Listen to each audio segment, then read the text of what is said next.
And we need to talk about it, and I'm seriously saying to my colleagues that when these things happen and we can identify who has done it, we need to hold the parents accountable for the repairs. We cannot continue to spend and spend and spend, and within sometimes a matter of days, what we have spent on has been destroyed. And then we hear everybody get to social media and start to cuss the government. Oh, you all have this toilet this way. You all have the bathroom in this condition. As if the Minister of Education went there and did something to the bathroom. We are spending. We are seeking to improve. But our people need also to be responsible. You all hear me with that word over and over. Our people need to be responsible, and parents need to say to their children, listen, take care of the furniture, take care of the fittings. You hear arguments sometimes, oh, there's not enough desks, there's not enough chairs. A lot of those desks and chairs are destroyed by the students. And I think that we need to say these things because we need our families to be more responsible and to say to the students that they have a duty to take care of the premises once these significant investments have been made. We started the new school year this September short of a few persons in education who were with us during the previous school year. Some persons have resigned or retired. Others have left to pursue teacher training at CFBC. 5 persons have gone to teacher training at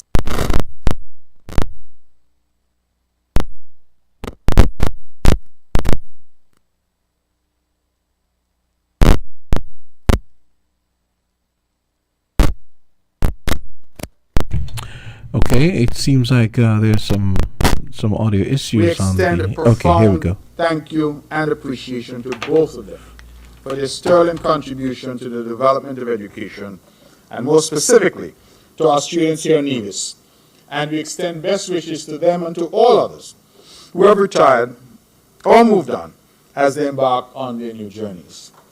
I want to especially thank my friend Janice and my friend Jennifer, because they really carried the weight there in my constituency, the Ivor Walters Primary and the Cicely Brown Integrated School, for a very long time. And I applaud them for their effort, and I thank them for their effort. 9 teachers returned from CFBC, 2 returned from completing their bachelor's degree, and we hired 15 new teachers to complete the instructional staff in the Ministry of Education. Let me congratulate 2 young women. Miss Kristen Springett has been promoted to the post of principal at the Cicely Brown Integrated School, and Miss Serena Brown from Brownhill has been promoted to the post of principal at the Ivor Walters Primary School. We must congratulate both young women, and I want to emphasize young and women, because a lot of talk you get from governments about empowerment, empowering young people, gender equality, empowering women. We are not talking, we are doing it. And we're giving young people a chance, we're giving young people an opportunity. I heard a very unfortunate commentary from a former politician who apparently is a spokesperson for the opposition here in the island, lambasting young women because some of them had been elevated and given an opportunity. I think it is regrettable, because we have to give our people a chance. We must invest in our people. We must give our young people an opportunity to lead.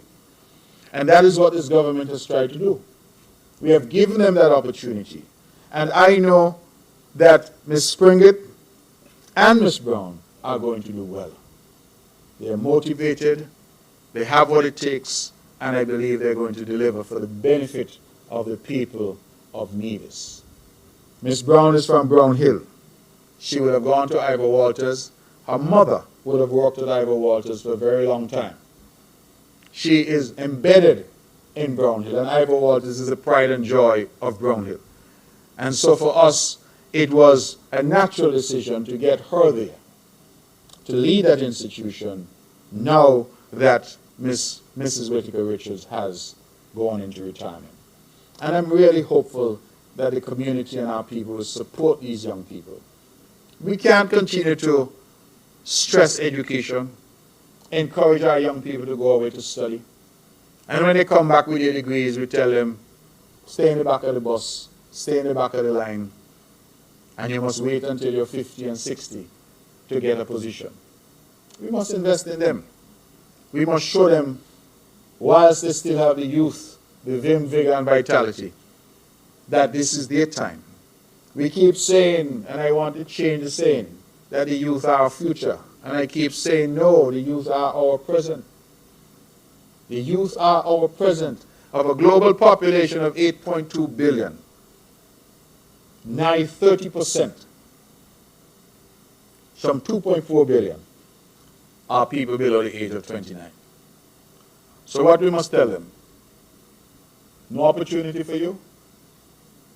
I am here today to say that this government is 100% committed to all of our people, but we are also committed to advancing our youth and placing women and youth in leadership positions in this island.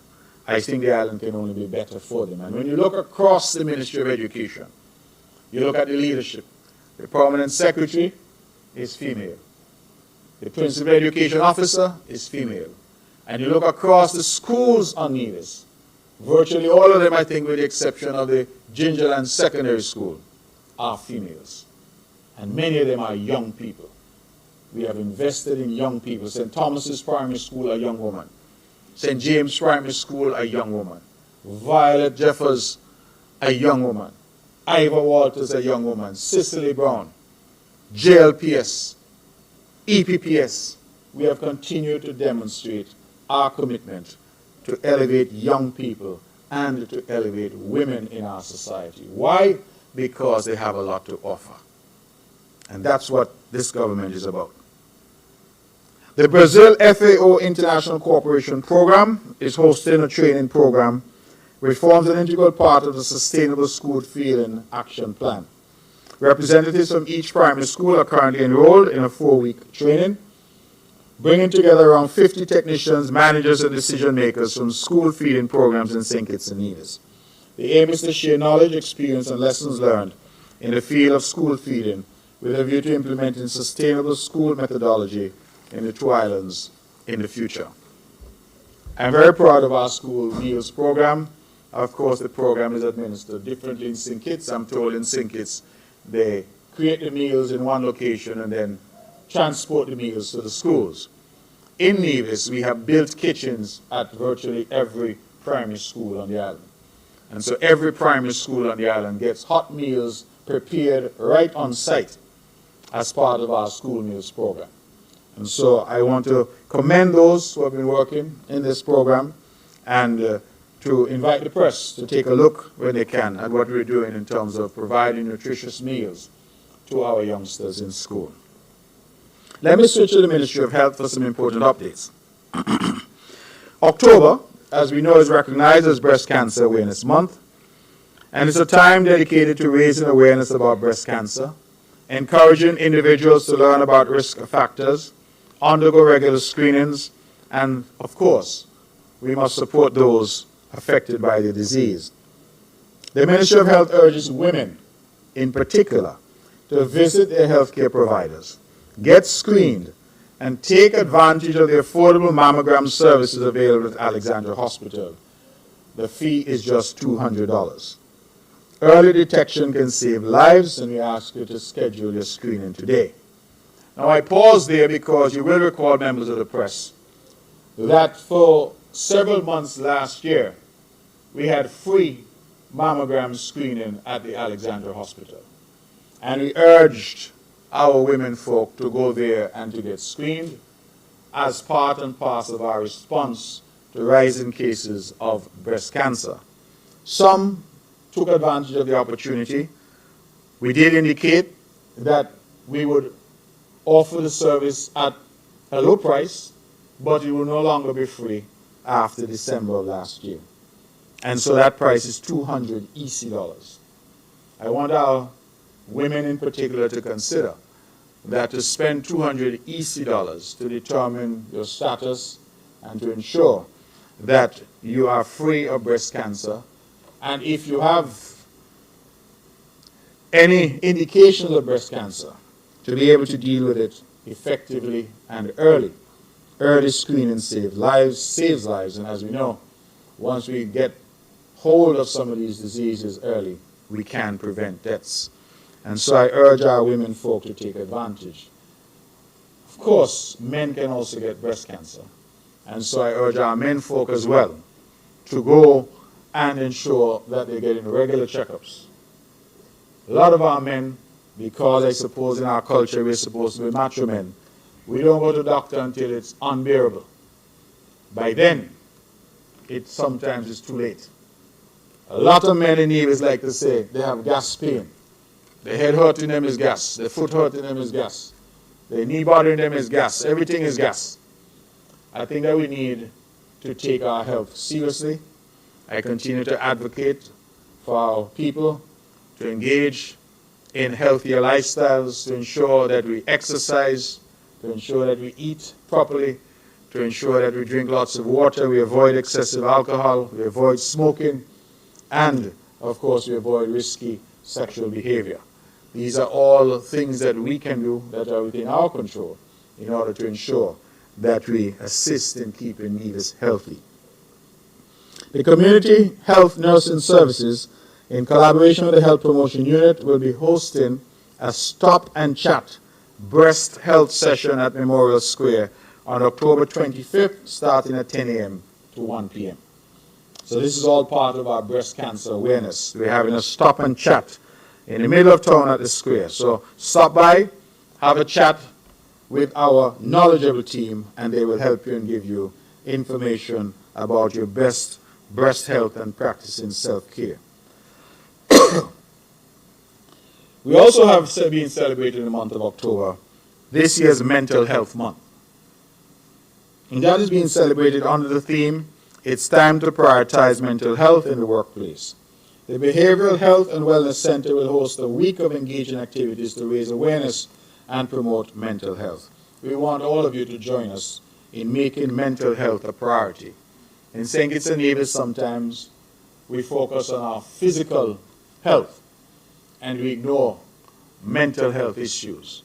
And that is why, for example, we've created spaces in Nevis now, like the Malcolm Guichard Park, where we're hoping people can go and relax, sit on a bench, read a book. We've done the same now at the Bath Stream, creating spaces where people can relax, distress, and really take charge of their mental health. We know that stress is a leading cause of mental health issues, and we urge our people to sometimes just take a deep breath and to relax. We also, of course, urge our families and our communities to be sensitive to those struggling with mental health issues. The old adage where we used to say people crazy, that is no longer acceptable. We need now to understand that people struggle. Some struggle from substance abuse issues, some struggle from various issues, but mental health is important for our overall physical health. Your body can be the most perfect body in the world. Cholesterol is right, blood pressure is right, blood glucose is right, no disease of the body. But if your mind is unstable, you still cannot lead a healthy life and make a contribution. So I encourage our people to take mental health seriously. The Ministry of Health and Social Empowerment, we're seeing some gains. I want to spend a moment here because I am really proud of the work that this government has been doing. The Department of Social Services, through its Ministry of Health, Gender and Social Empowerment, is pleased to see gains that are being made in their thrust to empower clients through social assistance programs. One component of their RISE, Conditional Cash Transfer Program, you hear what I say? Conditional Cash Transfer Program, is assisting clients in their educational goals as a means of bettering themselves.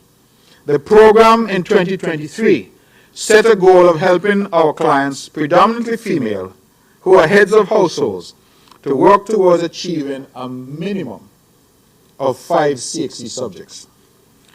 Through program assistance, the current batch of RISE clients should complete at least 2 to 3 subjects while on the program.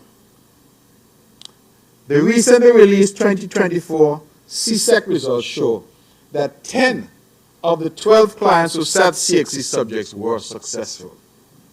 A total of 25 CSEC general level, not basic, general level subjects have been attempted by clients on this program, and we had 18 passes.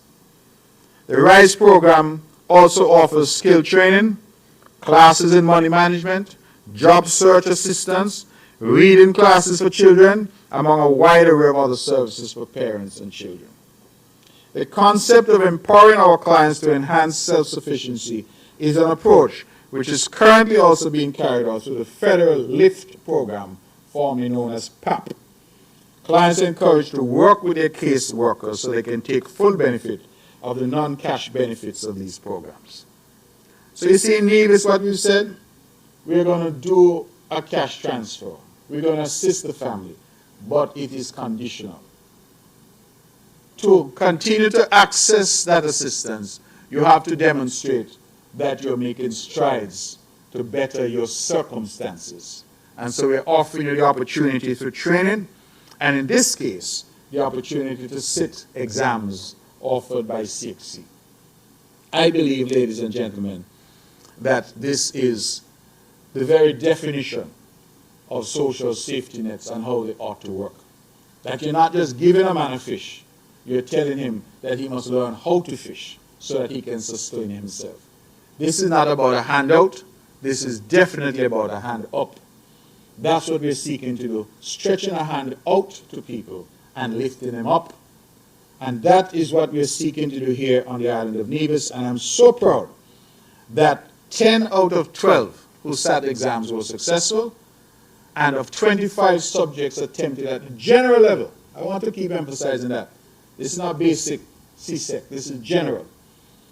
18 were successful. And so I believe that that is worthy of commendation. Just quickly, youths across the island continue to benefit from the bike mechanics skill training classes. The Social Services Department's summer Earn a Bike class was conducted. The skills training diversion site right here at Pinnis.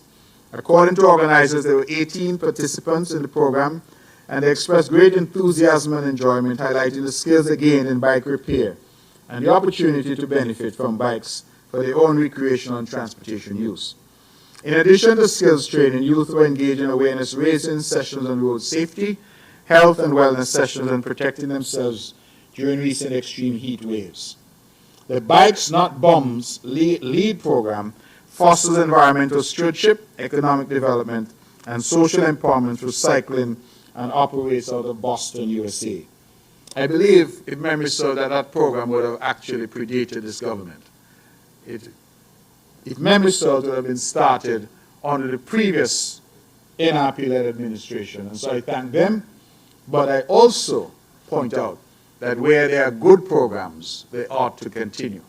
And they ought to be, we ought to ensure that good programs continue. And the Bike Not Bombs program would have been invested in by us and continue to the point where in 2024, 18 youngsters are benefiting from it. We want to thank the police, disaster management, and the health officials who collaborated. We also had a job attachment for at-risk youth. Members of the press, I hope you're understanding where I'm going, because I'm pointing out the various things that we're doing. We talk about the fight against crime, the fight against antisocial behavior, the fight against deviant behavior. All of these are efforts that are being made at the local level here in Nevis. Job attachment for at-risk youth was held during the summer vacation, July 22nd and ending August 23rd. 9 children participated in job preparedness program, doing work internships at TDC Public Works, Craft House, LEFCO, Library Services, and the Government Craft House. 6 boys and 3 girls would have participated. This effort also benefits children of heads of households on social assistance programs, and is held around the time of the main job attachment program hosted by the Department of Youth. So I want you to understand, members of the press, that we have a job attachment program that's done by the Department of Youth. This program is different. This program is done for youth that are identified as being at risk. So we have carved out a special program for those, and this year 9 youth benefited from that. home ownership. All of us want to own a home. And all of us would like, at some point, to, as we say, turn our own key. But what we have realized is that not all of us understand the dynamics or are ready. And so the ministry has been hosting what they refer to as a home ownership seminar. This one will be held on September 26th and October 3rd. September 26th, that's today, and October 3rd. What these sessions try to do is provide a holistic educational experience on this topic of home ownership. Among topics to be explored are money management, homeowner insurance, how you obtain a mortgage, home management and maintenance, and owning your own home from start to finish, done by the Nevis Housing and Land Development Corporation. In addition to the NHLDC, organizers have solicited experienced personnel from our local banks, insurance companies, etc., to share with the participants. So if you are interested in owning a home, or even if you already own a home, I suggest that you go and you participate. I had a conversation recently with a mature individual who said to me that they owned a home and they've been paying a mortgage for quite some time, but up to now they don't understand how the interest thing works, they don't understand how the mortgage thing works, they don't have any idea. We don't understand sometimes what it means to have equity that you developed in your home. Can you borrow against that? If you've been paying for your home, your mortgage is 25 years, you've been paying for 15, your child who is 5 is now 20 and going off to university, can you go and refinance in order to get some money to ensure that you cover your child? These are all very important tools, very important information that our people should have. It is all part and parcel of financial literacy, and I'll get to that a bit later as well. The Department of Community Development, as part of the celebrations for the 41st anniversary of independence, the Department of Community Development held its second annual Unsung Hero Award ceremony on September 12th. And this was the brainchild of the people there at the Department of Community Development that is being ably led by the Honorable Janet Nisbet. And that was designed to recognize people who would not normally be recognized, people who, as they say, are unsung. There are many people in our community who go out every day and contribute, but are not recognized for a variety of reasons. Maybe the job they're doing we don't think is important. But the Unsung Heroes Award is designed to recognize them. And so 5 well-deserving community members were recognized. In St. Paul's Parish, Mr. Michael Mills of Government Road, everybody knows Mikey Mills. He's involved in the music industry for a long time. In St. Thomas's Parish, Mrs. Jessica Scarborough of Cotton Ground, everybody knows Nurse Jessica. I call her the Queen because she's married to King this and that. The Unsung Hero of St. George's Parish, Mr. Roger Fifield of Zion's Village, everybody knows Roger. He's always contributing, quite a poet, songwriter, always involved in drama, not the bad kind. Drama is in terms of what happens at NEPAC, on the stage drama I'm talking about. Very, very good guy, and involved in everything to do with Zion. Unsung Hero of St. James Parish, Mrs. Cordelia Brown of Butler's Village, widely known as a remarkable individual. She's a founding member of the Butlers Community Club. And the unsung hero of St. John's is none other than Mrs. Shakima Parry France, a devout Christian, ministry leader, Adventure Club member, and Adventures Club Island coordinator for Nevis. But what I know Shakima best for, and I don't even know why I'm saying Shakima, because everybody knows her as Wanda. But what we know Wanda best for is basketball. She's always involved with basketball, and she arranges each year the Malcolm Guichard basketball tournament that I have been proud to sponsor for the last 15 or so years. So thank you very much to the good people at Community Development. Ladies and gentlemen, just a few other small updates before I hand over to you for your questions. I wanted to update you on the drilling for water that has been happening here on the island of Nevis. Drilling had to be halted as Dr. Roland Skip Hogue, the hydrology expert, he had to travel back to the United States. As of Wednesday, September 18th, a depth of 320 feet had been drilled at the Madden's drill site. As indicated in previous reports, the project was initially saddled with several mechanical issues the major mechanical issues have been resolved, but there were some technical issues that also developed and that we are trying to deal with. The major of these issues being the thick zone of unconsolidated material that has been encountered, causing the wells to cave in. So that has created a problem as we drill. The well has caved in. Because of this zone, the amount of casing installed has more than doubled. And at 320 feet, it is too difficult to install additional casing without reducing the size of the casing. So what we're doing now is pouring concrete down the borehole to stabilize the areas that are caving in. The process is a tedious process because the concrete then needs up to 36 hours to cure. The drill stems are being removed, camera inserted to observe the effectiveness of the process, and these steps usually have to be repeated a number of times. This is not unusual for the area, I'm told, as a report from the neighboring well, also in Maddens, which was drilled in 2008, shows similar challenges. Casings and slotted pipes were installed in that well beyond 500 feet. Meanwhile, 3 other sites, namely Maddens, again, Braziers, and the Descents, those sites are being prepared now for drilling to commence here shortly. The drillers will recommence drilling on October 2nd or 3rd, when we expect to hit bedrock at the Maddens well, and thereafter we expect to go down to about 500 feet. So that process is ongoing. Still on the issue of water, I just want to say that the desalination plant that is being constructed, the small desal plant, the civil works will end in October, that is next month.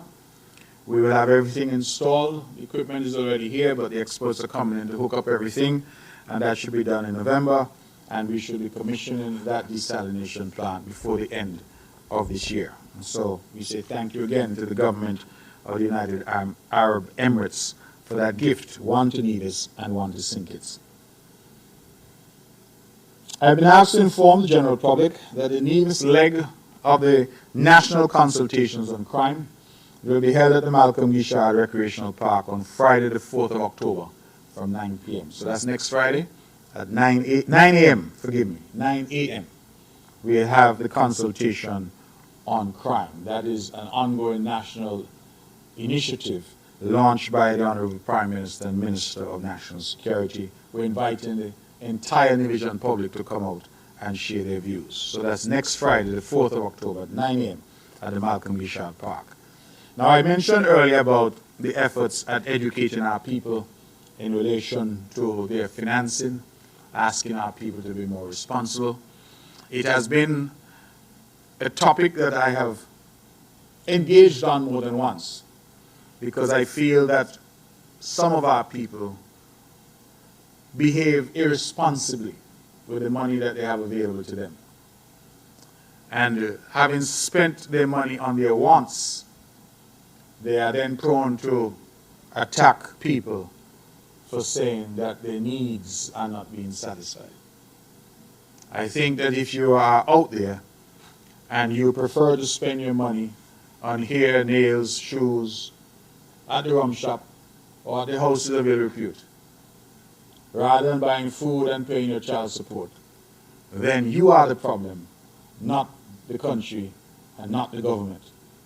And I think that it is time that we have an honest and frank conversation with our people, that we cannot continue to squander whatever little we have and then blame someone else and say things hard and things bad.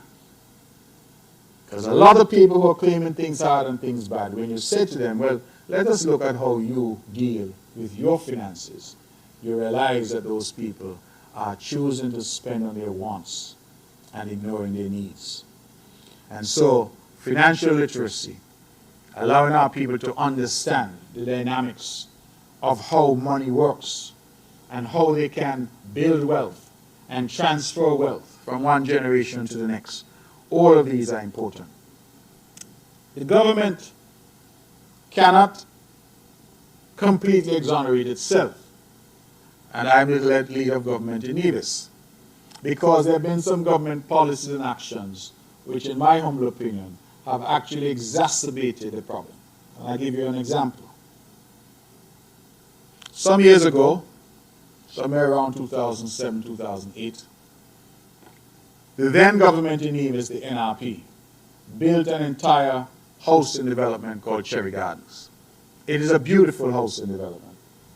It is the largest single housing development that we had seen up to that time. The model that they used was to build the houses by the NHLDC and then allocate the houses to people after they were built.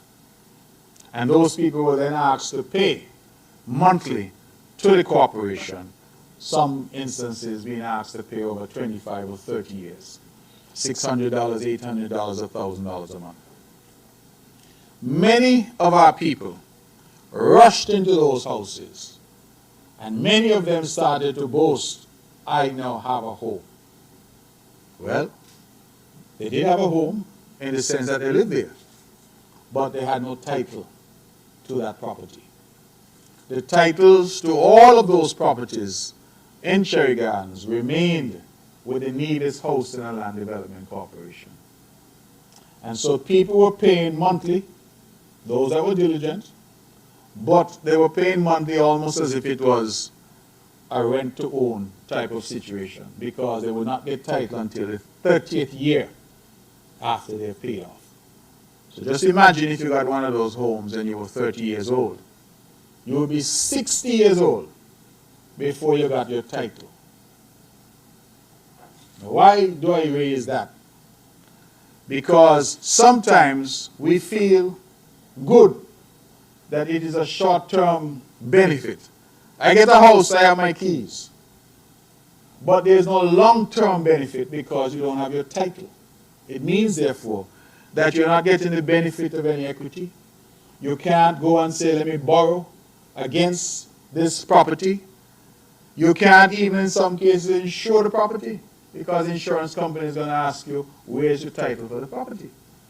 And so when we got into government in 2013, we set about trying to rectify that.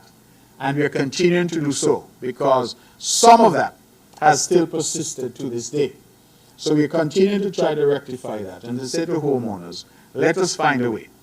So we are working with Social Security, we are working with NHLDC, we are working with the credit union, we are working with the various institutions to get people's title into their hands. Now, why is that important in the context of what I'm talking about, in terms of financial resilience and financial education? Is that our people need to understand that if you're simply in a house, you may feel that you're benefiting because you're paying $600, $800 a month and you have access to the keys. But at the end of the day, God forbid, you were to die tomorrow, what is there for your children to inherit? The answer, nothing, because you don't own anything. You're simply an occupier, as in the case of somebody who's paying rent. And so we need to start to have these types of conversations with our people, so that our people understand that when they go into home ownership, they acquire their title, and over time, they develop equity in their home. They have an asset that is theirs. They can leave it by will, they can sell it, they can mortgage it, and if something were to happen to them, their children have something that they can inherit. That's important as we talk about generational wealth. And we have a lot of people across St. Kitts and Nevis who are in that position. Because I'm told, and Mr. Bart, you're here, you might be able to correct me, that the model in St. Kitts is a Cherry Garden model. That is the NHS in St. Kitts. NHCS? NHC in St. Kitts builds the homes and then allocate the homes to people who then pay monthly. That requires a huge capital commitment from the corporation upfront, and then they hope that over time. And we know, let us be candid, that some people, once they're put in a house, they say, I support the party put me here and then I pay. So you also have a high degree of default in those situations. So for me, it is not a sustainable model. And it is one of the ways, in my humble opinion, where policy can work to keep people poor. And we must have policy that lifts people up. Not give them today a good feeling, but in reality over the long term, they have nothing. I remember a situation that broke my heart in Cherry Gardens where a single mother was paying for one of those homes monthly to the corporation and tragically died. And the children were left with nothing. And it took the government's intervention to work something out with the children, to say, well, you can continue in the house and continue to pay. But there was no legal obligation on the part of the corporation. They could have just sold that house to somebody else or given somebody else the house. That has to change. And government must, as I said, be in a position to have the real conversations with our people as to how they can truly be empowered. Not just get a key. I remember the campaign very well. The NRP said, shake your key. And we said, shake your title. Because at the end of the day, the key don't mean a thing. If you change the locks, the key is no good. But having your title is what matters in relation to property. And so it brings me to my constant cry that our people need to be more responsible in terms of their finances. Now, I don't want to be misconstrued. I don't want anybody to say that I am insensitive to the plight of people who are genuinely struggling, because we do have people who are genuinely struggling. But I also feel that some of our people can do better. We have a habit now, it seems, that if our pay is $3,000 a month, we find a way to spend 4 or 5. If our pay is $5,000 a month, we find a way to spend 7. And that every penny that some people make is already assigned. And so you're on the margins.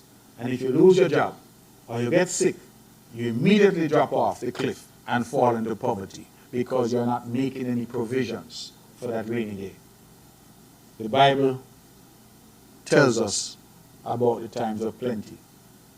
Was it in Egypt where they had the 7 years of plenty and the 7 years of famine? And what was the Bible admonition? Store up your grain, so when the famine comes, you have an opportunity. Too many of our people do not have a plan. They're not working towards a plan. They go to work every day. And whatever money they make, they spend.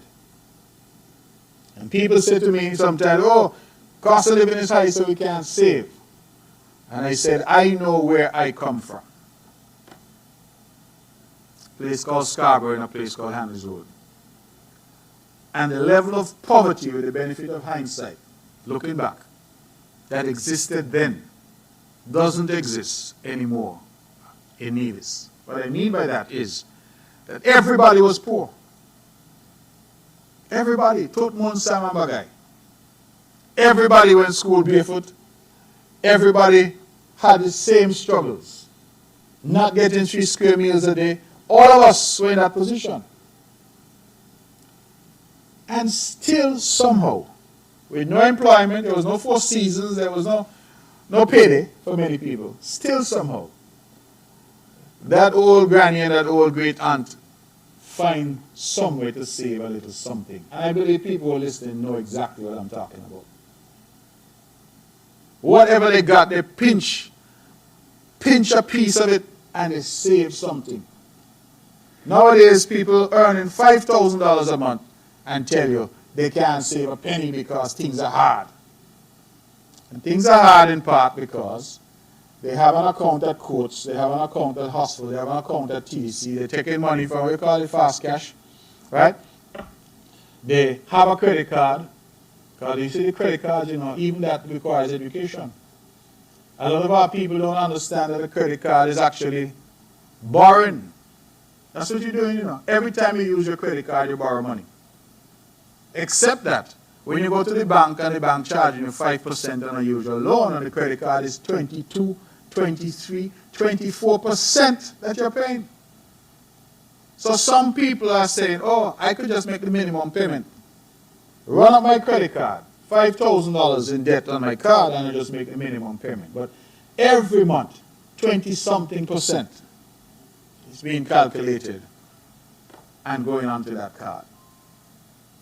And so our people need to be responsible. I tell people all the time, do not use a credit card unless you have the ability to pay it off at the end of the month. It is a convenient tool, but let it be your last tool. Because once you pull that credit card, you must tell yourself, I'm going to pay this, but at the end of the month, I'm going to pay off my credit card. If your credit card is part of your day-to-day expenditure, and you're using your credit card as part of your income, you're running yourself into trouble. Because over time, that debt is going to mushroom on you, and you're going to have problems. So these are all things. I'm not saying that people are necessarily willful. Sometimes it's just that people don't understand. And some of our people love to say, give me a loan, give me a... Oh, I see them advertising loans on the banks, and I'm going to say to the banks, they need to do better too, you know. Because they too need to assist in educating people. Because a lot of the banks, when they tell you carnival loan, cultural loan, $10,000, go buy your costume. And people rush in because they say, oh, money, money, money, they rush in. And then they get themselves into problems. The financing houses, they tell you, oh, come take the TV, $29 a week. You say, oh man, that's easy. But then when you can't meet that and you don't ask them what the interest is, the higher purchase interest, sometimes it is high, 18% sometimes. When you can't meet that, you know what they do? They come and they take back the TV, and you still owe them. Our people need education, and us who are in a position of leadership need to speak candidly with our people. Because everybody comes now to me and tell me how hard things are. I say, let's have a discussion about what you do with your money.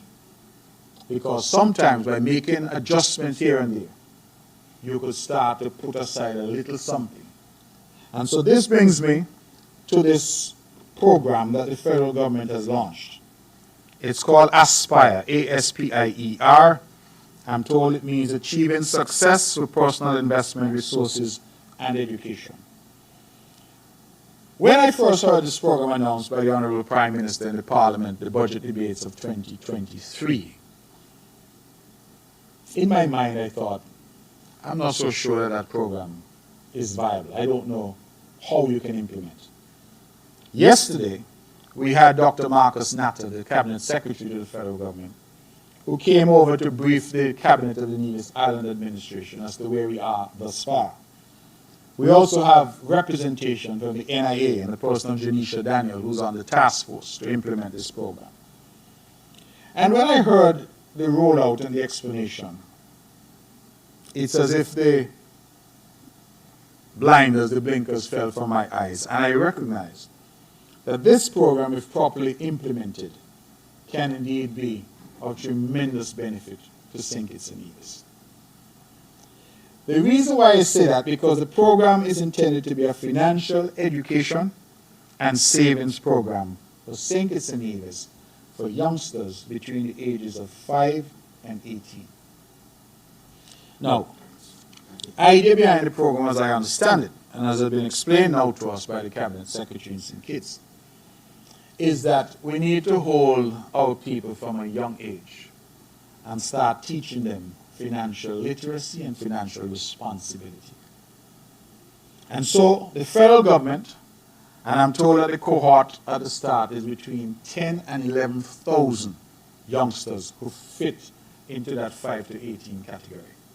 So the initial start is that they're going to allocate 500 EC dollars to a savings account. So if you're 5 years old, you're Mark Brantley Jr., 5, you're going to get $500 into an account at the National Bank. I have asked the Cabinet Secretary to convey to the Federal Cabinet that I would also wish them to include the Bank of Nevis in that initiative, as the Bank of Nevis also has significant ownership from the public sector. Government, NIA, and Social Security are significant shareholders at the Bank of Nevis. But currently, they're considering setting up these accounts at National Bank. $500 goes into Mark Brantley Jr.'s account. He's 5 years old in kindergarten. And he gets $500 worth of shares. At this point, I'm told they're considering the cable, which is almost 100% owned by government, and they're considering National Bank as well. So this youngster gets $500 in cash, well, in a savings account, $500 shares. And that is put into what I would call a lockbox. So I want the parents especially to listen. Don't bother think you can go on little Johnny account and take off the money. That's not what it's intended to work. That money is put there, and that money is in a lockbox. You can add to it, but you cannot withdraw it until the period of maturation arrives, period of maturity arrives. So in the case of most children, if they get to the age of 18, then they can deal with the resources then. But I want you to consider, members of the press and members of the public, if you have $1,000, 500 in savings and 500 in shares, and the accumulation of that, if you got it at 5 years old, by the time you reach the age 18, if you've added a little something to it, if the shares have got a dividend, and that dividend has been added, the interest that you earn on the $500, you realize that at 18, you now have a little something that is your own. And if that can be coupled with the right education, and so I'm very happy that Janisha Daniel from Nevis, she is involved with the education aspect of this. And they're developing curricula for the school, the primary schools and the high schools, in order to pass on to our students the principles of money management, wealth creation, how money works. I think this can be transformative for St. Kitts and Nevis. If done right, nobody else as far as I'm aware in the region has done it. It can really create the next generation of our people who are really experts in terms of money and money management. And that is going to be critical if we are to build wealth in our nation, if we are to create wealth, keep wealth, generate wealth, and transfer wealth to the next generation. So, let me just tell you what I'm told the rules are. Who is eligible? Not everybody is going to be eligible. So, please, if you're paying attention, the people who are eligible are those who are between the ages of 5 and 18. They must be a St. Kitts and Nevis citizen. They must be a citizen by birth or by descent. That means they must be born here, or their parents or grandparents must be born here. They must live here. So they must live in St. Kitts and Nevis. They must be enrolled in school or registered for homeschooling in St. Kitts and Nevis. So put differently, if you are between 5 and 18 and you're born here and have citizenship, but you're living in St. Martin or you're living in New York, you are not eligible. If you are resident here and you are a citizen because of that, but you were not born here and your parents or grandparents were not born here, then you're not eligible. If you're a resident here, but you're not a citizen, then you're not eligible. So it is very specific as to who it's trying to reach. Kittitians and Nevisians, citizens between the ages of 5 and 18, who are resident in St. Kitts and Nevis, and who are enrolled in school or homeschooling in St. Kitts and Nevis. So I don't want you, if you're sitting down in Toronto right now, start to jump up and say, my 3 children are going to get $1,000 because they're born in St. Kitts. That's not the way it's intended to work. So these are the rules that the cabinet in St. Kitts has put in place. And they say that the participants must remain in the program for a minimum of 5 years or until they turn 18. Indeed, the cabinet secretary shared with us yesterday that the Prime Minister said that if you were 18 at the time when he made the announcement in December of 2023, and you've since turned 19, that you will also benefit from the program. So he's taking it back there. I'm inviting persons to go to www.aspire.gov.kn www.aspire.gov.kn for more information and to sign up. All the parents in Nevis, I'm appealing to you. If you have your children between 5 and 18 that satisfy the criteria, go onto the website and sign up your children. Dr. Natta disclosed yesterday to us that they've already had just over 1,000 applications, of which he indicated about 200 would have come from NEDIS. What do you need to apply? You need a birth certificate, or you need a valid certificate of citizenship. Your parent or guardian must have a valid photo ID, and that could be a social security card, a driver's license, passport. I would imagine that your voter ID would also work. You need proof of residential address, because remember, you have to be resident in the Federation. And your parent or guardian must have an email address that they share for purposes of future correspondence. I wanted, ladies and gentlemen, to share that because I think that that Aspire program, like Social Security, like our policy of mandatory secondary education, all of those are programs like our Citizenship by Investment program, which are revolutionary and which can be transformative for our society. And so I urge the parents here in Nevis to have their children signed up for this program. And I wish this program success, particularly in relation to education, because I believe some of the mistakes that are being made, even by adults, could be avoided if they had the proper training. Could you imagine your 7, 8-year-old, your 10-year-old, your 12-year-old coming home and saying to you, "Mommy, are you doing some budgeting? Are you sure that you're budgeting so that we can save a little something, we can invest a little something? Daddy, are you sure that you need to buy that car this year?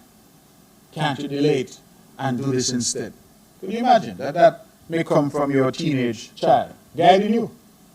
And so one of the things we discussed yesterday was also that as part of the training, we would like to see the adults, the parents themselves exposed to some training as well, so that they and their children together could have these types of meaningful discussions about wealth, wealth creation, and how we ensure that St. Kitts and Nevis becomes a more prosperous country. If you spend all your time, ladies and gentlemen, focused on consumption, you will forever be in a bad situation. Some consumption can be delayed or deferred until you're in the right space. I told a friend recently who got a 2-bedroom house. One person living in the house. I said, "Why you have to furnish all the rooms at once? Furnish the room that you're living in. And as you go, you add." "No, I want everything furnished one time." So they go and incur debt at hospital, debt at TDC, debt at courts, because they want everything one time. When month end comes, this got to go there, that got to go there, you have nothing left. Sometimes take your time. We have a tendency to watch people and watch what people have.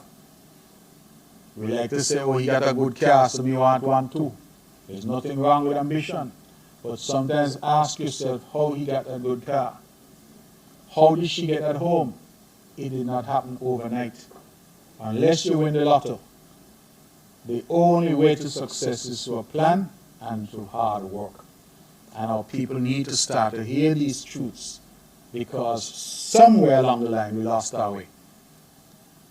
Our forebears, as poor as they were, understood that there was a benefit in putting a little penny aside for a rainy day.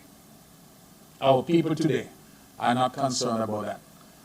And as I say, if you live your life a particular way, all you need is a little hiccup, a bit of sickness, which is there for all of us, the loss of your job, or even a layoff, and you run yourself into big problems because you have not set out and structured your financing in a sensible way.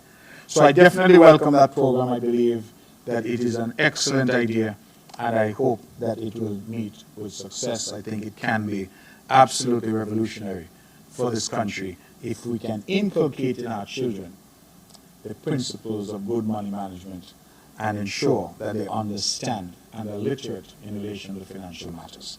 I now open the floor for any questions that you may have and invite your questions accordingly. Good morning, Mr. Career. Department of Information. I'll choose my words very carefully here because I don't want AG to send the police for me.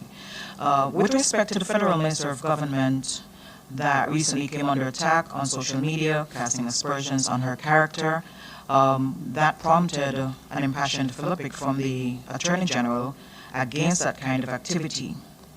Some are in agreement with his response. Others have described it as somewhat hypocritical, since most of the political parties, politicians, and party supporters over time have solicited and or knowingly fueled the malicious attacks on other politicians, journalists, and other individuals in our society. What is your take on that matter? Has the NIA started budget estimates meetings, and what is the government's focus for the 2025 budget? Has there been any progress on the fair share negotiations, and is there any concern that by the time an agreement is arrived at, there will be little or nothing to share? Thank you. Thank you, Ms. Hewlett. I know you to be a responsible woman and a responsible journalist, so I don't think you ought to have any fear from the Attorney General. The comments, as I understand them, and I regret now that I was not in the Parliament at the time to hear them for myself. I did go to Parliament that day, but I had a commitment in Nevis, and so I had to come back to Nevis prior to the AG speaking. I have since seen some clips of what the AG would have said, and it is not for me to defend the Honourable Attorney General. He's a learned man, and he ought to know what language he should employ in making the arguments that he seeks to make. What I will say, however, is that his language aside, and it was flamboyant, some may argue it was perhaps extreme, but the language aside, the principle that the Attorney General spoke to is one that I agree with. We have these devices called cell phones, and sometimes I feel that we need to have some classes to educate our people about them. We use these instruments, and many of us find creative ways to use them to make mischief. And so we now have all avenues available to us. Free. Facebook, Instagram, Twitter, or X as they're now called, TikTok, and WhatsApp, all kinds of media available to us. And I confess, as somebody in public life myself, Ms. Hewlett, I wake up some mornings and I ask myself, fellas that sit down and dream these things, how they come up with certain things that they say. Breaking news. That's the latest thing that catches the eye. You're all the media professionals. You know, when you say breaking news, everybody wants to know, what is the breaking news? And it is absolute rubbish. I saw a breaking news story the other day that CXC results have not come back because no money has been paid to CXC. None goes so. And there is no responsibility. There is no retraction and say, oh, I got it wrong. They just move on to the next line. That's all that happens. So CXC now puts out a statement saying no money is owed to us. And you don't get any retraction, you just get them say, well, they move on to the next story, the next breaking news. And our people are being lulled into a situation where they respond and react. So when you hear your child did not get CXC results because the government failed to pay, well, obviously you're going to get vexed and you start to respond. The only problem is it's a lie. It is not true. And this is where I am saying, members of the media, that we have media, people who I think are responsible, and try to get out the story and all sides to the story. And then you have some who are masquerading as media, who are really propagandists, wolves attired as sheep, who are putting things out there for one reason only, is to create mischief. And the frequency of it happening is such that we get to a point where sometimes people don't know what is true and what is false. I had a call on my calling show last night, and the caller said that he's concerned about CXC results. He said, I'm hearing a lot of things. I hear that the government didn't pay the money to CXC that they owe. And then CXC say the government doesn't owe them any money. I don't know who to believe. I don't know what to believe. So what does that tell me? It tells me that the breaking news done got he. He done imbibe the breaking news that money is owed to CXC. So up to when CXC puts out a formal statement to say the money is owed, he said he don't know what to believe. That is where we are in the country. So we are using social media for the most malicious purposes. And I am here to say today that unless we check ourselves and unless our society starts to understand the destructive power of some of the things that we're doing, it's going to get worse. We have a situation, ladies and gentlemen of the press, where AI, artificial intelligence, is allowing all kinds of fake things to be made to appear real. I got a message on my phone just a few days ago, and the message purported to be none other than Donald Trump, former president of the United States.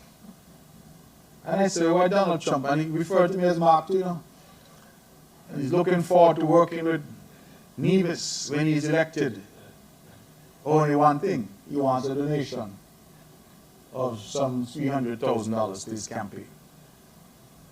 And if I was so stupid to put my jacket on and say, why Donald Trump is in touch with me and $300,000 he wants, and let us help him because when he gets in the White House, they will then send me now some account and they will rip me off. That is what social media is coming to. I, as you know, own a law firm, Daniel Brantley, and every day they get messages, emails that are intended to defraud the law firm, defraud clients. Every day they're having to deal with it. So we have our people out there who, many of them are getting into this thing. In Jamaica you have this whole scamming. What they call it, chopper? Call them choppers? They scam people using credit cards, but the same tools, your phone and the internet, to scam people. And we have to draw the line. And I believe that that is what the Attorney General was seeking to do, if I understand the clips that I heard. As I said, his language was perhaps flamboyant. But he was trying to draw the line. Because all of us saw and heard the various voice notes and comments that were being sent out. And in an environment that is already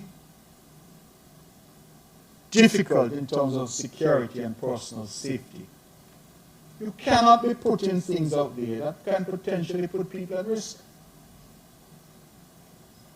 We don't know who is hearing this and who might be influenced by what they hear. To say in an environment where gun violence is prevalent and where guns seem to be easily accessible to some, that they will take it upon themselves to go and do harm to somebody. And we're passing these things around like how you pass around candy at Christmas. I get it, oh me arm, and I send it out to the next chat. I send it to as many people as I can. And these things go viral. You all think when Kiana Warner won the Caribbean Youth Congress that they went viral? People say, oh, that's nice. People don't bother forward that. But when you hear a voice note and say, oh, here Mr. Wakely Daniels, oh man, that is manna from heaven. And we send it around. And by the time the truth comes out, people out there done persuaded that that is the case. And I just feel that the principle that was being expressed, that as a people we needed to be responsible, we need not share information that is damaging, that is inciting violence, that is seeking to destroy other people, and it comes to our phones, delete it. A lot of people get these things to their phones. where people send lewd or nude photos and various sexual content to people's phones. And they say, oh, me, I'm this girl from Redonda. And so they start to send it around. And I believe what the Attorney General was trying to say is that those things are actually illegal. I wonder if people understand that they commit a crime when they forward these types of things. I wonder if they understand that. Because these phones, we just do it. Many of us don't even think about it. It's the latest gossip, it's the latest news. And we have some bloggers and so-called influencers. That's what they focus on, media and confusion. They do it for the likes. They do it for the likes. So they post anytime you have confusion of any nature. Be assured that you can go on some pages and some blogs and you will find it there. Who man boss, who man head, who cheating on who caught in what scandal, whether it is true or not. We are not using social media to uplift each other, to share ideas, to have a conversation that is meaningful. We are using it to destroy, to encourage retaliation against some people. Those voice notes that were going around, in my humble opinion, could have escalated into a situation of violence against the person they were targeted at. And it is not just because that person happens to be a minister of government. Whoever, because it could be your eye tomorrow. And we have to appreciate that when we put this out there, that, oh, this has happened because so-and-so, we are creating an environment where we're inviting violence, we're inviting problems for people. And I am prepared to wager that 9 times out of 10, it is just like the breaking news about money owed to CXC, not a thing also. So I think that's what the AG was trying to say. If I was there, I would have reached across the island, pull his jacket and tell him, you know, take it easy, don't be so flamboyant. But as I said, he has his own style, and he would present it. But I think that there are some mischievous people out there who are trying to say that it's an attack on freedom of speech. There's no attack on freedom of speech, but our people need to understand that freedom of speech doesn't mean that it's freedom. If all speech was free, we wouldn't have the law of defamation. And all of us understand that sometimes people have to pay for their mouth. But what do you think that means? We have to be careful what we say, what we engage with. And this thing of taking to social media to say everything. And the least educated opinions seem to be the ones that make their way to social media. People who, if you open the dictionary and you look for the definition of stupid, you see a picture of them. Them are the ones talking the most on social media. It's painful. They don't got no experience in nothing. But on social media, there are PhDs and everything. And so you have sometimes to just encourage our people again and tell people, listen, be responsible. I keep coming back to that word because that is the word. Budget estimates have already started the preliminary discussion, Ms. Hewlett. What we're going to be focused on in the coming year, I think I'm saying economy. We need to continue to grow the economy of Nevis, and at the same time see how we can better manage our commitments, including our debt commitments and our public service commitments. So we'll be looking at those, but that process has already started. I don't yet have a theme, but the good folks at Finance have already started that. Fair share negotiation, you say, if anything going to be left. I think that's an interesting question. And I believe that the question perhaps misconstrues what we mean in Nevis when we say fair share. The fair share debate came out of the CI revenue flows and the fact that Nevis, over the period that we have had citizenship by investment, the last analysis that we saw done, Nevis had received less than 11% of the inflows. It means that almost 90% of those inflows have stayed on Sintas. So that was the start of the debate. But I don't want the people of Nevis or the people of the Federation to think that CBI is the only aspect to this debate, because it is not. We have a situation, for example, where we have a single customs space. I'm just trying this as an example. Do the members of the press understand that the phenomenon now that we have of everybody ordering online? So we have everything coming into the country because of these online orders. And we have some companies that have sprung up. West Tech, E-Zone, number of them. Jack, what do they call Jack? Something, Carry Jack. Number of companies have sprung up as a result. But because of the single customs situation, when a Amerijet lands on Sinkids at R&B, and those goods come in, remember, those goods will be for Nevis and Sinkids, because you have people in Nevis who are ordering goods as well.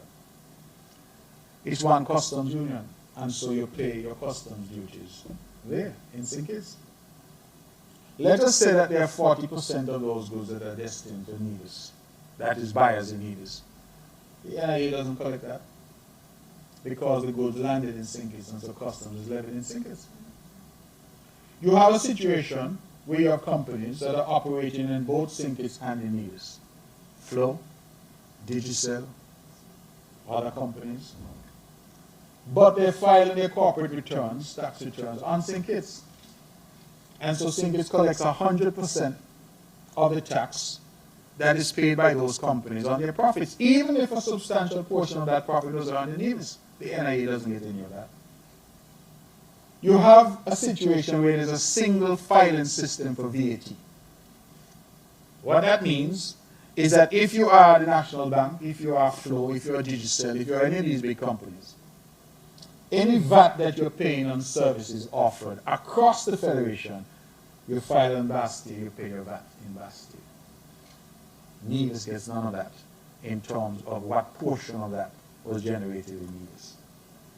So, I say these things, and I can go on and on with other examples to say that when we're talking about fair share, we're talking about an overall analysis of the financial arrangements between these two islands. Somebody asked me the other day, what is the GDP of Nevis? And I can't answer.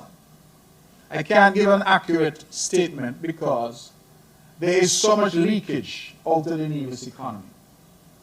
So customs, corporate taxes, VAT, that even though we here on the ground are seeing and feeling the economic expansion that's happening on the island, the government revenue is not rising by the level or to the degree that it should, because a lot of that is just being siphoned off, if you will, for want of a better language. And so we need a system that takes all of that into account. Now, I know that some listening may say, well, the Constitution provides a mechanism where it talks about an 80-20 split.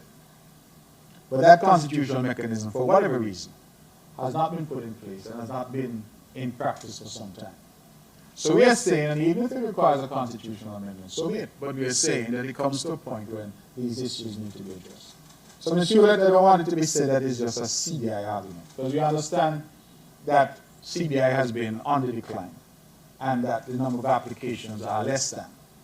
We continue to get what we have been getting, which is $5.5 million per month directly from CBI. But we are saying that there are a number of other fiscal matters that need to be addressed. Having said that, one of the reasons why I highlighted the Aspire program this morning and invited our parents to ensure that their children are part of that program, Ms. Hewlett, is because that is an example, in my view, of the fair share that Nevis has been advocating for. That program is a national program. It is being funded, as far as I gather, from the Citizenship by Investment program, and every child in Nevis that qualifies is entitled to be a part of that. And I want to give the credit to the Dr. Julian administration, because when they rolled out programs, such as Aspire, they have ensured that Nevis, you hear what I said? The cabinet secretary from Sinkids came to brief us yesterday. And the information I read out to you was information that he provided to our cabinet just yesterday. So it is quite clear that the message is getting through. That all the people, all the people of St. Kitts and Nevis must be able to share in the fruits of this country. And the days when the people of Nevis were being told you must stay in the back of the bus and nothing for you, that those days we hope are over. So fair share, Ms. Hewlett, is about fair opportunity. It's about getting and ensuring that the people of Nevis can benefit from programs that are being funded through entities like the Citizenship by Investment. And it is to ensure that we get our fair share of what's due to us. Now I want to be clear, because I always try to make the point to my Kittitian friends, that I am not asking for 1 penny of taxpayer money that is generated in St. Kitts.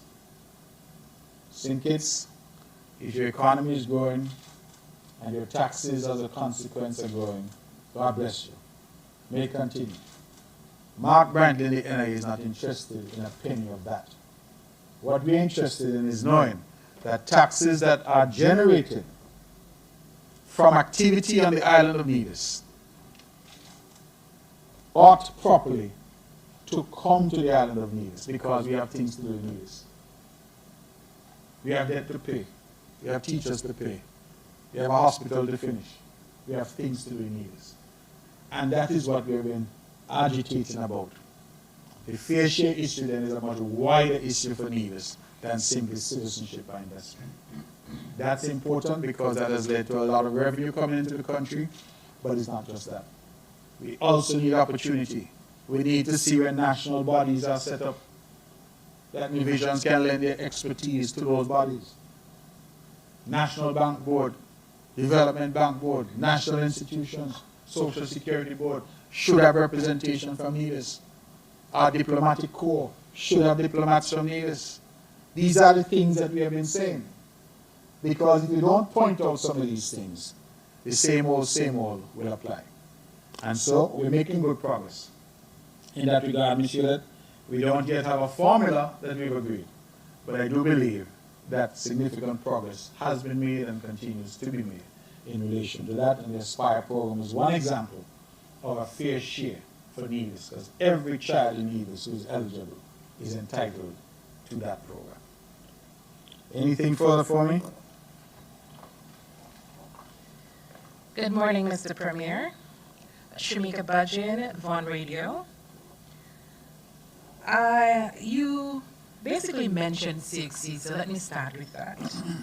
Now, in receiving the press release from CXC, and yes, the government is not owing. However, I think the issue is that some students have not yet received their results. Some came back ungraded. So can we get an update as to when these students can or will receive their remaining grades? Is there a time frame? Also, when can the public expect the resumption of work for the hospital's wing? Can we get an update on the airport's expansion? And we are almost at the high peak season for guest arrivals. How is it looking for Nevis when it comes to tourist arrivals? Let's say from now until February. That's it for me for now. Thank you. Okay. Thank you very much, Ms. Budgeon. I used to think your colleague, Ms. Thompson, asked hard questions, but it looks like you are asking hard questions on her. CXC.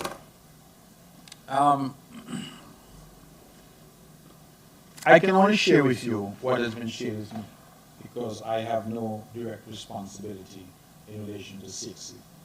I think that, as I've been advised, CXC and the way it functions, there's a registrar for St. Kitts and Nevis who's based in St. Kitts, who's the point of contact with CXC and the Federation. And as I gather, what tends to happen is that information is disseminated through that registrar. The CXC release confirms that no monies are owing to CXC. So that breaking news was basically false. But you are correct that some students, and I'm told, especially in the technical subjects, that they came back ungraded. And I too was concerned as to why, because my view is the children have worked hard, they need their results. Some of them are going on to college or going on to other jobs, they want their results. And the explanation that I've got is this, that there is no issue in relation to money, or certainly in relation to NEVIS, the education officials not doing what they were supposed to do. So, the subjects affected, I'm told, in some cases have to do with those students who are doing what they call SBAs. And that the information would have gone from NEVIS to the registrar in St. Kitts for the usual onward submission, and that I'm told, as of yesterday, that there was some miscommunication insofar as the registrar's office and CXC were concerned. That whatever information was transmitted, there was apparently some queries from CXC which did not get to the attention of the registrar because of some miscommunication. And so CXC is claiming they did not have all that they needed, and the registrar apparently was not aware at the time that CXC had sought some additional information. I'm told that now that the results, some have come back ungraded, that process has now been engaged. And I can only say what the Minister of Education and NEVIS, the Honorable Troy Libel, has reported to the Cabinet yesterday, that he claims that he has had discussions with the Federal Minister of Education, Dr. Jeffrey Hanley, and that we ought to be seeing some results as quickly as next week coming in for some of those subject areas that have not yet been graded. So, from what I'm being told, there appears that there was some breakdown in communication between CXC and the registrar's office in St. Kitts. And that is what has led to the snafu. But that apparently has now been corrected. And so we anticipate that we will be able to get results in short order. So, I can only, as I say, report what has been reported to me. The hospital wing, we had made a commitment that we would restart the hospital wing in May, I think it was, of this year, because we had finally got what we had been waiting for a very long time. However, the government did take a look at the fact that we were celebrating our 50 years of Culturama and our homecoming celebration. And we decided that we needed to upgrade our various facilities for that purpose. And so we delayed the recommencement of the work at the hospital. I cannot today give you a date when we will restart, but what I can tell you is that a discussion has already started in terms of how we go about completing that project. That project, I can tell you, Ms. Budgeon, will be the most important infrastructural project for the government in the coming budget session. There is no ifs, ands, buts, or maybes about it. We have to complete that project, and that is our commitment to the people of Nevis that we will get it done. In terms of the airport expansion, I believe that the design work is now complete. I am told by the Honorable Alexis Jeffers, who's leading that effort, that the submissions to the planning department should have occurred this week. In fact, I was told it should have been submitted today. I'm not sure if he was able to meet that deadline. The negotiations with the landowners, I believe that is now substantially complete. And we have sought some financing through an arrangement with the federal government in order for us to proceed with that project. And so we anticipate that we will have a groundbreaking on that project this year. That is the intention, that we should be able to proceed this year. Again, a precise date I don't have. I do know that the Honorable Jeffers has said that he would like to have one final large public consultation now that the designs are done and the EIA, well, social, what's it called now? SIEA, social, SEIA, social and environmental impact assessment. Now that that is substantially complete, so the public, and of course we have to publish that, make it available usually at the local library and at planning so that members of the public can see what the social and environmental impact is likely to be. So we are going about it in a very deliberate way to ensure that once that project starts, we move to completion and we do all that we need to do upfront so that there are no delays in relation to that particular project. So we anticipate a groundbreaking this year, and I will come back to you in terms of a specific date when we expect the hospital project to restart. But just know that the hospital project has now become our #1 priority, beyond anything else. So if people are complaining about the road and all that, please understand that the hospital project has become our #1 priority. We need to finish that project. And we were delayed because of Cultural and the C50 celebrations and the homecoming, but now we're ready to move on with that. So I'll have to come back to you with precise dates, but that is the thinking at this point. Tourism, tourist arrivals, we do not yet have those statistics. It's still a little early. What the hotels and people in the industry are saying is that the patterns of consumption have changed. So people are now not booking months in advance like they used to. There's a lot of spur of the moment booking. So you could have a situation where today your bookings don't look that promising, and then next week you're full because people decide, oh, let's take a trip to Nevis for the weekend. So there's a lot of that happening. So I don't yet have numbers. I can tell you, however, that I was privileged to meet with the manager and the owners' reps at Four Seasons just last week. We had a brief coffee meeting, and they're indicating that they anticipate beating their expectations this year, surpassing their expectations, and they have substantial bookings already for next year. In fact, I believe that while this is a slow month, the month of September, Four Seasons is going to have some buyouts in the month of October. So they expect to be back fully fledged and functional very short order. And as you know, I always mention Four Seasons because that is the engine that drives the local tourism market.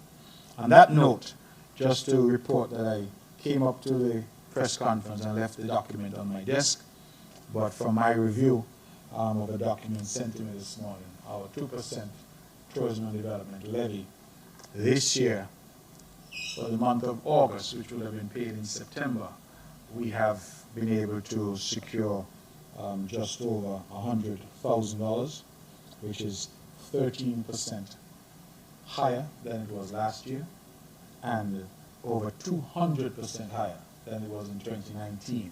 And we have used 2019 in our statistics because it's the last full year pre-COVID. You know, COVID shut us down, and then we've been trying to recover. So 2019 is our base year, and the receipts, which are paid monthly in arrears, so that's for the month of August, that would have been paid in September, tell us that we're over 200% higher than we were in 2019, and some 13% or so higher than we were last year.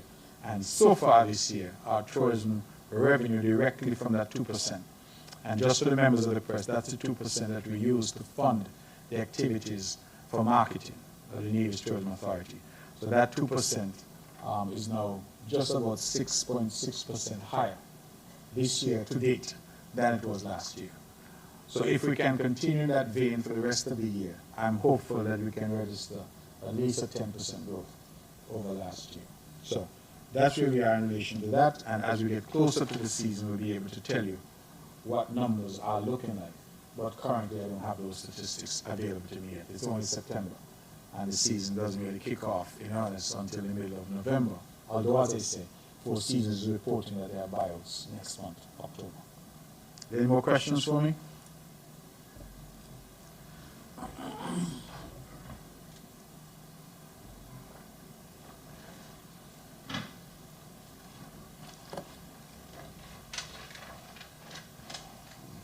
Good morning, Premier. Glenn Bart, SK Newsline. Morning, Mr. Bart. Okay. I was going to ask a question similar to what Ms. Bridgen had just asked about the tourism, because airlines such as Delta and United have been predicting downward trends in leisure tourism. And I wanted to find out, well, what have you been hearing in the source markets with regards to travel to the Caribbean, to islands like Nevis, etc. So if you have been hearing anything, do let us know. My questions relate now to two aspects. One You have been criticized, and your colleagues have been criticized in the National Assembly as opposition members of Parliament for being too soft on the government. Not enough fire, not enough animosity, I suppose. You have addressed this matter before, but I wanted to define for us what is the key approach for the opposition in the National Assembly, and what do you see, how do you see the benefits are, even outside of the context of the National Assembly, in terms of the relationship between the Nevis administration and the government of St. Kitts and Nevis, in regards to the benefits that can be derived from collaboration and cooperation instead of animosity. The next question is, both islands, Nevis and St. Kitts, they're tiny islands and a very small country. Yet we have to now compete in a global context. We compete against the United States, larger countries, richer countries. We know the challenges now that we now face with the CBI and the CBI program. Tourism is always and will always be a sort of pickle industry. Any little thing happens and tourism takes a dive very quickly. Now, in terms of the discussion, the talk, the orientation among politicians in terms of developing the country, where do you think we need now to start looking ahead to? We talk about very often about technology, and AI is the most popular thing that's coming around these days. But how do we begin to orientate our young people towards perhaps a new kind of industry in which small, tiny countries like St. Kitts and Nevis can compete globally and can compete globally in an effective and productive way? What are your views on those? Mr. Bart, you ask me questions sometimes which I think the responses may take quite a long time. I say that because your last question is really the question that leaders all around the region are trying to answer. Where do we position ourselves? We are a small country, but the world is not tiny, or the world doesn't carve out any real exceptions because we're small countries. We are required to adhere to the same standards, whether it's in trade or otherwise. The years, for example, when you had a protective trade regime for small island states and small countries, all of those have disappeared. So we are in every which way, you're absolutely correct, competing head-on with major countries around the world, countries that are whales compared to us, mere minnows. And so it is difficult to decide, where do we pitch our tent? How do we position ourselves?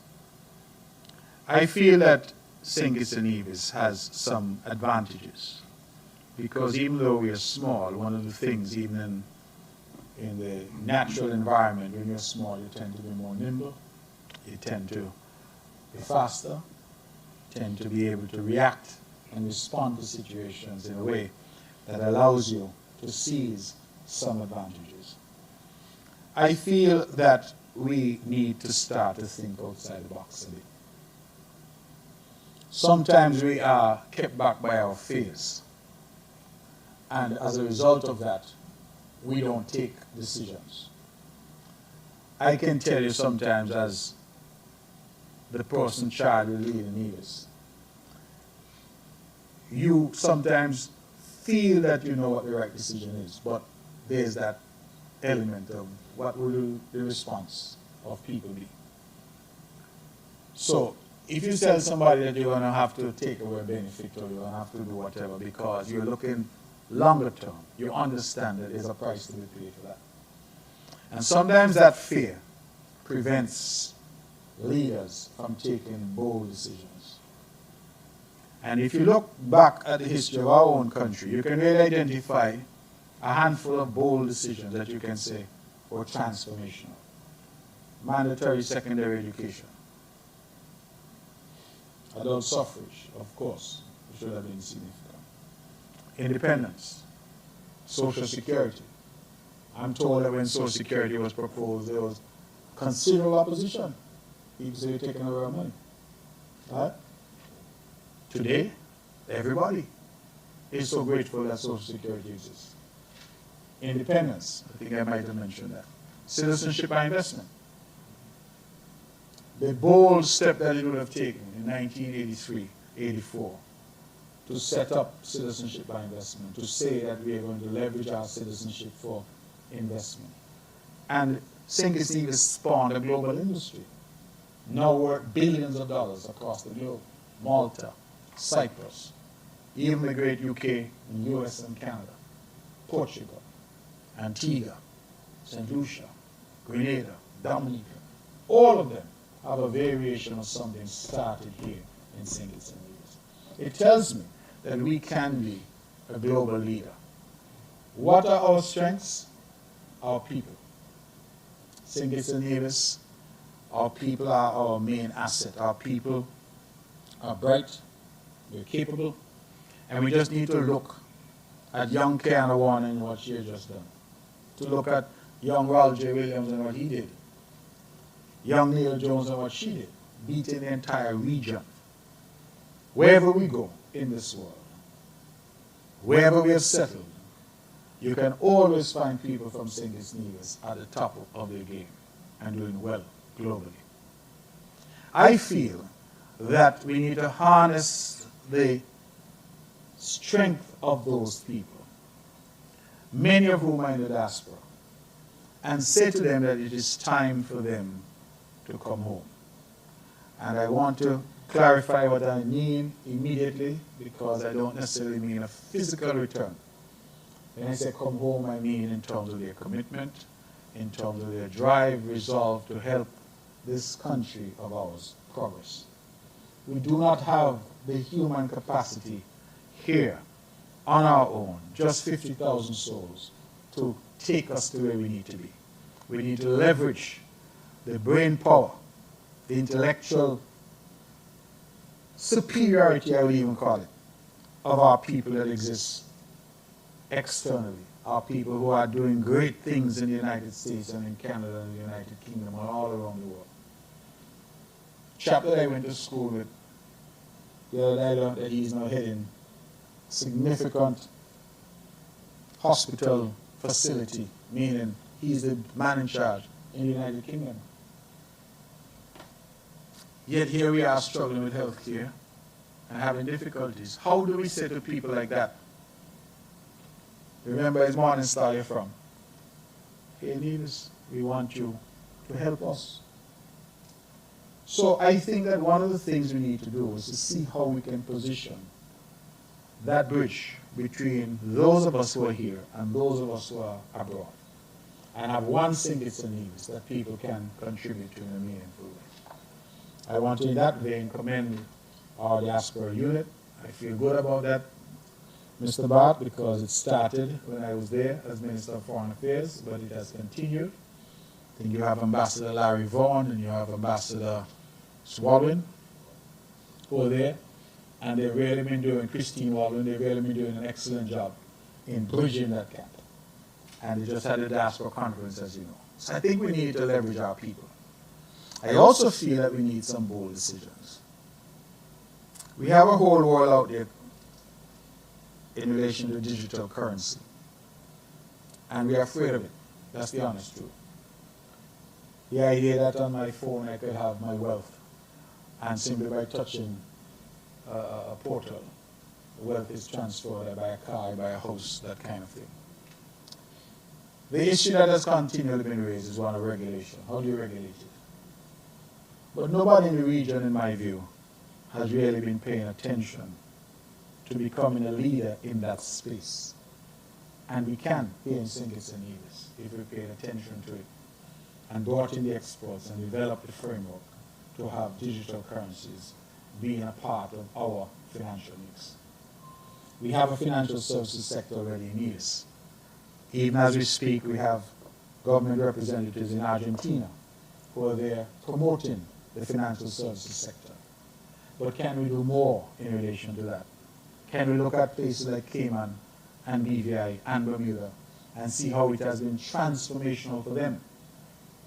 We can become world leaders as well in relation to aspects of financial services. We have the marijuana industry. I know now bigger countries like Canada have jumped in and have dominated. But can we develop unique products here, unique to us, value-added products that we can become global leaders on? Antigua, I believe, has they call it the black pineapple, I think they call it in Antigua, which I gather is sought after globally. What can we do that make us global leaders? I had a conversation that I sought to engage with, as I do sometimes on social media. I'm an avid Facebook user, as people know. And I said I was privileged recently to travel to Switzerland. And in Switzerland, it's not a big country. I think they have about 28 million people, if memory serves. 28 million? I think so. And Switzerland is famous for so many things. Switzerland is famous for their chocolates. And then we're going to cocoa in Switzerland. Switzerland is famous for their watches. Switzerland is famous for its banking. Switzerland is famous for its hospitality and its hospitality training. Some of the best known hospitality training schools in the world are in Switzerland. Switzerland is famous for its engineering and its ingenuity. World famous. Switzerland is famous for its wines. When I went there, I was shocked to see the extent of vineyards that are planted here. And I asked myself, I said, well, this little country could be famous for so many things, globally famous. What are we in St. Kitts and Nevis famous for? Jamaica may claim reggae music, they may claim Usain Bolt and athletics, but Trinidad may claim the steel pan and soca. But look around the rest of the region. What can we really say? St. Lucia may say we have 2 Nobel laureates. But what can St. Kitts and Nevis say?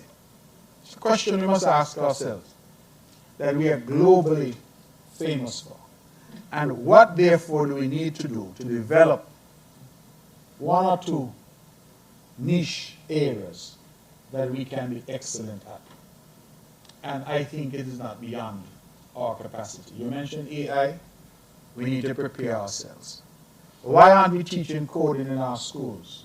NIA has been talking about developing a project there for some time. Why can't we become a nation that's multilingual? We have been teaching Mandarin now in Nevis as a pilot program for the past 4 or 5 years. St. Kitts has not yet adopted the program. But why can't we have children who are multilingual? You come here and you want to speak Swahili, you want to speak Spanish, you want to speak French, you want to converse in Mandarin. These are ambitions that are not beyond us, beyond our capacity, but I think we need bold decisions to be made. And we need the support, because the problem that we have sometimes is that, just I go back to the Social Security example. I'm told that when it was introduced, people were upset in some quarters. No, with the benefit of what? 50 years or thereabouts of Social Security, people can see, touch, and feel the benefits of Social Security. But you would understand that those who introduced it took a political risk. People say, you're touching my money, taking money out of my pocket, killing poor people. We hear these kind of refrains all the time. And unfortunately, some of us are afraid of that. And so the safe bet is to do nothing and to just meander along. Because only when you start to do something will the critics come out to try and attack. So Mr. Bart, you've asked a question that we can probably have a discussion, and I don't know they're right or wrong answers. I just feel that those far brighter and more capable than me we need to draw on their expertise and say, what areas do you think? I was talking to somebody recently who's a senior executive with Microsoft from Nevis. And I learned that Microsoft is opening data centers all around the world. How do we compete for that? How did India, notwithstanding that India is a big country with a big population, but how did India get to a point where they are creating some of the leading software engineers in the world. It wasn't by accident. These are things that governments put their weight behind and say, we're going to push it. And so, for me, it's very important that we get to that point. The airlines, you say, are predicting a downturn in leisure. I have not seen any indication yet that will impact us. But I would ask you to appreciate that sometimes when we hear the big companies like United and they make a prediction, they're looking at the global position. And you may have niche markets like the Caribbean also, which continue to do well despite the global position. Opportunities for collaboration. I just went through the Aspire program. We have had other programs here, Back to School, CBI Dividend, Step, Lift. There are a number of programs which the people of Nevis have benefited from and have access to because we are seeking to create a single space in terms of our country. We are saying to people now, forget about the little 2 miles of water that separates us. The man in Cotton Grove and the man in Cairn ought to be able to benefit the same from whatever is available in the country. And I believe that that relentless effort on my part, which is now over a decade and a half old, that has been taking root and that we are now no longer looking askance when somebody from Nevis is given a position, for example. Look at Jasmine Clark, now the Chief Magistrate. Why? Because she's the most qualified, the most experienced. In the old days, she's from Nevis, now she can't get that position. I believe that we're slowly, Mr. Bard, getting to where we need to be as a country. And you may not see it and I may not see it, but I believe our children and grandchildren will see it. And that's what we need to do. People have criticized me. In fact, a lady called me the other day from St. Kitts and said to me, why you don't give up the leader of the opposition and give it to somebody down here so that they could really provide some robust opposition to the government? And my response to her was, in hindsight, a little rude. But I said to her, to get leader of the opposition, you must win seats. That's what you must do. There's a process. And so we went to the polls and we won 3 seats. Those are all that Nevis had to offer. They had 5, they would win the 5, but they only had 3. So we won the 3. You can't just come and demand a position without having what the Constitution requires for you to have the position. For a long time, we have viewed opposition in the country, and I have been there. I reflected as I'm now coming to the twilight of my political career, that I started out as leader of the opposition. Some people don't remember that. That was my first position. In 2007, I was leader of the opposition. It has now come full circle when I'm leader of the opposition again. And for a long time, I was of the view that to be opposition, you must oppose, you must kick and scratch and fight and argue and everything you must say is wrong. But I've had the benefit now of some experience in government. I've seen it from both sides. I've had the experience now of age, and I believe with age should come some wisdom. And I'm realizing that the country, already small and already polarized, does not and cannot benefit if the politicians continue to withhold their ideas because they happen to be in opposition. If they continue to lie and distort what a government might be trying to do. So I come here today and I tell you Aspire sounds like a good program. If it's implemented right, it could be transformational.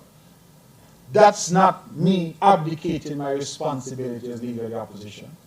When we had our meeting yesterday with the Cabinet Secretary, we shared with him some views that we had that could make the program even better. So what should we do? And I always use the example. You've heard it from me, no doubt, Mr. Bart. In my youth, young career as a politician, I used to be on my radio show. And I, from even then, never offered a criticism unless I also could offer a solution. Because criticism is easy. Any of us could criticize. But how do we make a situation better? That is harder. And so I was on radio, and I was a very robust person in opposition. I was young, had a lot of energy. And I remember the Parry-led administration was then in charge in Nevis. And a fellow who was a good advisor and supporter of mine, he called me and he said, "Mark, you're talking too much." I said, "What do you mean I'm talking too much?" He said, "Man, everything them fellas do, you're criticizing them." I said, "That's good, but don't give them no suggestion. Don't give them no recommendation. Keep those to yourself so that when you get in, you can put those and implement them." And I asked him the question, and I remember it like yesterday. I said to him, if Nevis has only one dock, Charlestown dock down here in town, and you see a cruise ship coming into that dock, traveling at high speed, and you recognize that unless the cruise ship slows down, it is going to hit and destroy the dock. Excuse me. You see the sole dock being threatened because a cruise ship is coming too fast, it's going to hit and mash it up. Wouldn't you sound the alarm and ask the cruise ship to slow? He said, "No. Let the cruise ship mash it up, and when you get in, you fix it back." That is at that point as a young politician that I took him out of the category as advisor and put him in the category as friend. Because I said, this is bad advice. But unfortunately, a lot of our people see that as politics. Criticize everything, curse everything, even sometimes if you're getting the benefit. You pretend as if there's no benefit. You drive on a brand new road every day, and you say the roads aren't being done. I had a classic example. I hope he's listening. My good friend called in the other night on a radio program and said, "We're spending money stupidly trying to fix up the venues for Culture Armor 50. Can't believe we're wasting money on that." The next morning, the boss man called me and told me, "Imagine this boy walking with me up here on the same project. He walking with me on the same project. I'm going to call the radio station and say, stupidness we're doing, spending money to develop the complex." And that's where he's making a bread. He just tells you. But I don't believe, and I think with the benefit now of time and wisdom and age, I don't believe, Mr. Bart, that opposition is there only to be vitriolic, to be negative, and to offer criticism. If people pay attention to what I've been saying since I am back in Parliament as leader of the opposition, I have tried wherever possible to offer my critique of what is proposed, but also to offer my suggestions as to how it can be made better. And I will tell you, in my experience, you get more done. If you come in and you start to cuss and say, "Are you stupid, and are you crazy, and are you this and are you that," the hackles go up and people tend to become very defensive. But if rather you go in and you say, "Okay, I see what you're doing here, but I suggest that this might help," you find that just the tone and the approach, people say, "Oh yeah, that's a good idea, let's incorporate it." And you get more done that way. So there will be a time, no doubt, for the politics and the pick-on and the back and forth. But I think the country would benefit from politicians who exhibit some maturity and understand that at the end of the day, a rise in St. Kitts and Nevis, a good quality of life in St. Kitts and Nevis, benefits everybody. And this notion of preaching how bad things are, how terrible things are, and the sky is falling, when you know that that is not the case, that you're just trying to mislead people, just like the headline, that we owe CXC money. So I think that we need to get away from that. And for those who tell me I've got soft and they don't like this version of me, I've said to them, listen, I'm an old man now. I'm trying my best to be at peace with all men and with God. That is what I need to do now. So when I come, I'm making the points that I need to make. I don't have nobody to cuss. I'm making the points and putting out the accurate information. And I am making the appeal to the people of Nevis that they continue to support my party because we have delivered, and this is what we intend to deliver. When I hear from the other side what they intend to deliver, what they have to offer, then we can discuss that. As you know, Mr. Bart, in the last election, The other side, the Nevis, did not even bother to publish a manifesto. My conclusion from that is they didn't even have one idea that they could put on paper. Nobody could be vexed with them. Because if they got into government and they did nothing, they could always say, well, we never promised anything. We never put one idea. You don't believe me, check. No manifesto was published by the NRP in the last election. They say, me not bother with that. And so we need to be mindful of what we do and how we do it, and the country needs ideas from all quarters. Sometimes, Mr. Bart, you get the best insight from somebody who's opposed to you, because they're looking at it at an angle that you didn't see. If your ears are open enough and your mind is open enough to hear, you can sometimes improve something and make it better. And ultimately, if we're serving the people of St. Kitts and Nevis, then let us do that, and let that be our focus. Any other questions for me?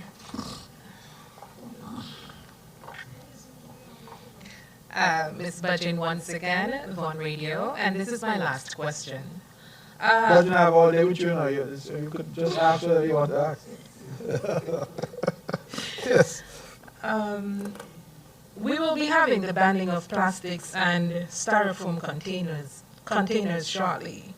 Can you educate or share with the public what sort of replacements will therefore be in place, especially for restaurants and other food vendors? Thank you. Excellent question. The banning of plastics, as you know, we've talked about this in Nevis for the last decade. The federal government does now come on board, and I think they've given some dates. In terms of replacements, that's an ongoing conversation, Ms. Budgeon. I believe, however, that a lot of the hotels, a lot of the restaurants have already transitioned, are or in the process of transitioning. Even bottled water, and I want to commend Nelson Spring, because you know they're now producing water in a glass bottle that is returnable and refillable. And I anticipate that while they're not yet banning plastic bottles, they're banning now, I think, plastic bags and single-use plastics. It will eventually get there. So it is time, I think, for our manufacturers, our water manufacturers, etc., to retool and to understand that we are, and they have an obligation, just like us, to protect the environment. So some of the restaurants, if you go to them now, they're already using paper products. I've seen paper straws, I've seen paper cups, I've seen even metal straws that I'm seeing some of them are using, and I've also seen that they're using paper takeaway containers. Some of them that they fold over, food is inside. You know what I find is interesting, you know, this is a side. I went to law school in Jamaica back in 1992, and back then, we used to go and buy what we call a box food, because they used to serve the food in a box, a paper box. Same paper box now that I see people say they're moving to get away from plastics. That's what we used to get food in Jamaica back then. So it's interesting that that technology and the ability has been with us for a very long time. So I see a lot of restaurants already moving in that direction. I think that what we're going to have to do as we approach the deadline and as government is to put some incentives in place to allow, because I'm told that plastic is cheaper than some of the paper products. So we'll have to put some incentives in place to reduce or remove the VAT and duty and stuff like that on those. I'm speaking out loud. I have not yet had that discussion or consultation with either the federal government or with the revenue authorities here, but I think that we'll have to do something so that people are not made worse off, because we don't want to make that decision and then the price of everything goes up as a result. Food is already expensive. We don't want to make it even more expensive. But we need everybody on board. We need, for example, the supermarkets to shy away from and move away from this constant bagging. I went to the supermarket the other day, the lady asked me if I wanted double bagged. And I said, no, just one bag would do. But some people with the constant plastics, you need to move away from that. And then all of us, I think, because we've had giveaways, we've had situations where these bags, grocery bags, so you could get the reusable bags that you take. And going back to what I mentioned, my recent trip, none of the supermarkets we went to offer you a bag. Whatever you bought, you had to have something to carry to it, because they were not giving you any plastic. So I think, again, culture, education, trying to change our attitudes and our approaches, I think that would be helpful. So I do believe, though, that we would have to incentivize our people somehow to lessen the impact of the additional cost of them switching to biodegradable products from what they currently use. Any other questions? Good afternoon, Mr. Premier. My name is Bjorn, and I am a YouTube content creator with special focus on Africa and the Caribbean, and I specialize in travel and reaction videos. Mr. Premier, I was in Africa for about 4 months, and what I noticed is that many persons, they know very little about Africa and the Caribbean. My question to you is, what is your government doing and the federal government doing to bridge the gap between Africa and the Caribbean? Question number 2. Currently, the federal government of St. Kitts and Nevis do not have a representative from Nevis in cabinet. This week, the federal government took a delegation of 12 persons to the United Nations. There is also a question of fair share, which you made a number of financial arrangements that way need to be amended. There is also no attempt to amend the Constitution to give Nevis a permanent seat in the federal government. The question is, considering all of the above, do you think an independent Nevis will do better? In other words, what are your thoughts on secession for Nevis? Question number 3. You made a call, Mr. Premier, for the diaspora to come back home. What plans and programs do your government have in place to assist our returning nationals to come back home and reintegrate into the Nevisian society? Question number 3. I have 4, sorry. Question number 4. Over the years, I have heard of a number of programs. You also mentioned a number of programs that assist women and youth. The question is, what programs or plans do you have in place to assist men over the age of 35? The last question. In your presentation, you mentioned that you invite the press to have a look to see what is happening inside the school and the school kitchen. And it's a great idea, but that is very difficult because as a content creator myself and members of the press, I can tell you that, for example, when you had the school opening, I was trying to get some lovely YouTube videos to show people how a school looks like in Nevis to open, and I was told that you need permission from the government.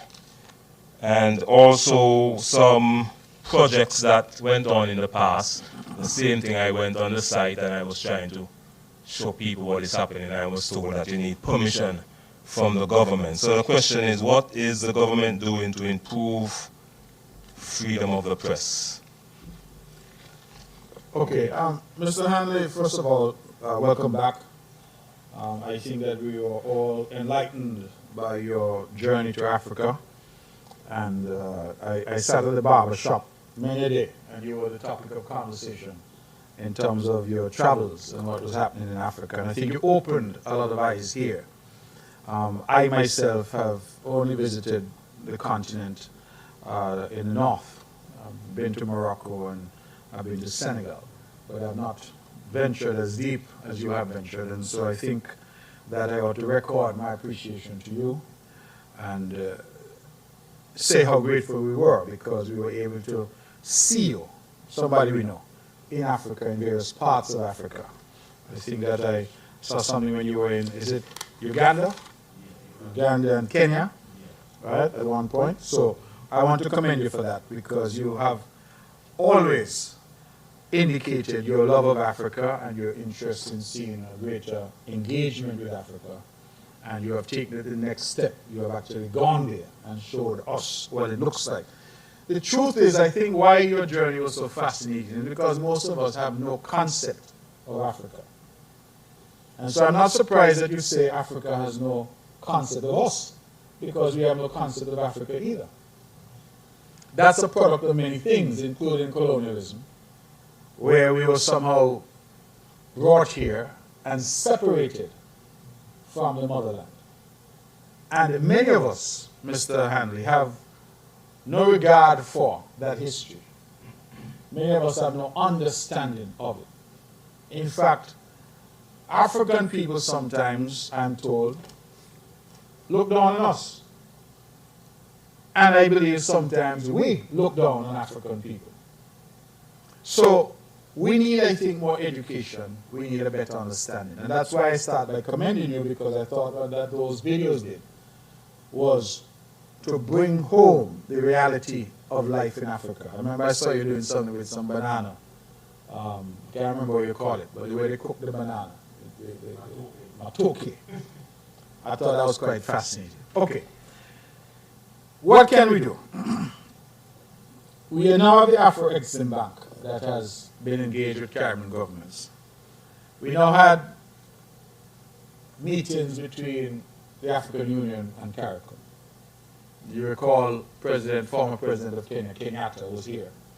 And Mia Motley of Barbados has been a champion. The relationship with Africa, I think, is critical.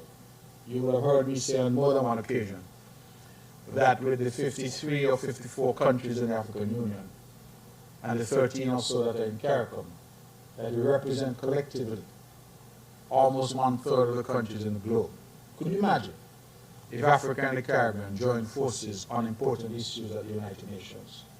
Our voice would be a voice that every country in the world would have to respect. And so I think that there are opportunities. I know that when I was foreign minister, there was the opportunity to open an embassy in Addis Ababa. I know that there have been opportunities to open embassies elsewhere. And I realize now that during my tenure, we did accredit an ambassador to Kenya. And I believe, if memory serves, to Ghana and to South Africa. But I believe that countries like Barbados have gone further and have opened embassies in Kenya, I know. And I have heard that CARICOM is minded to open something in Ethiopia, in Addis Ababa, which is the seat of the African Union. I say all that to say that greater effort is needed for us to engage with Africa.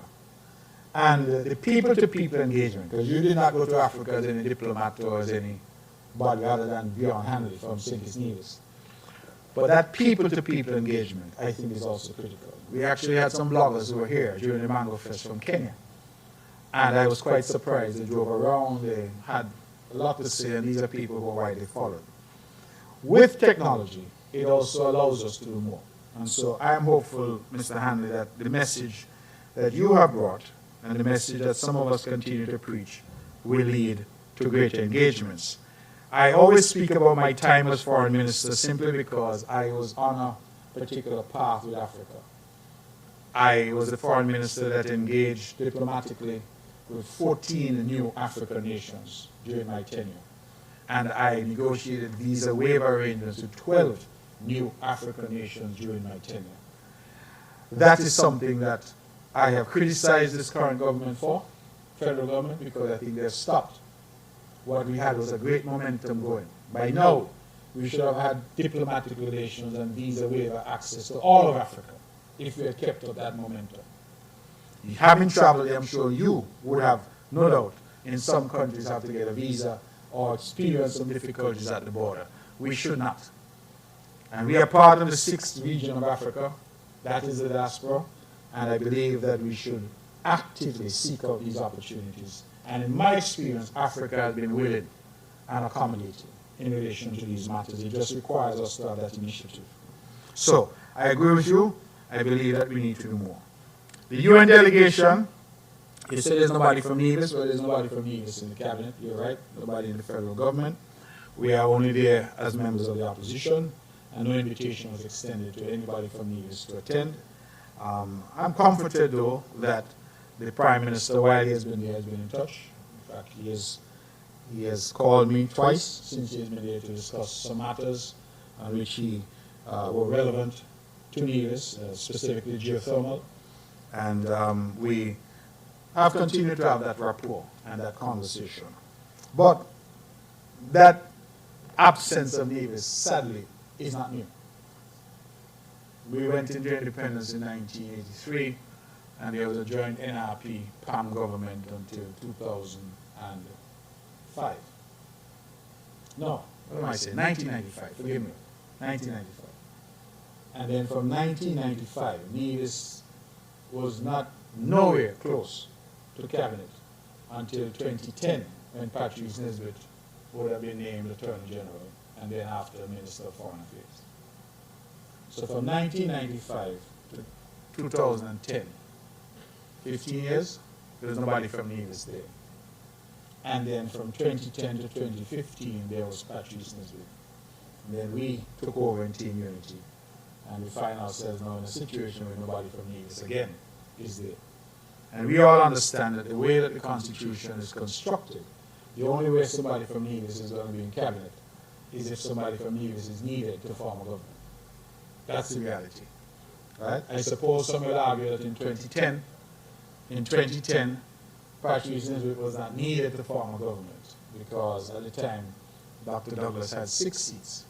But we understood among the 6, we had Timothy Harris and Sam Conda who were more off the reservation and on the reservation. And so we understood that Dr. Douglas in 2010 also needed help.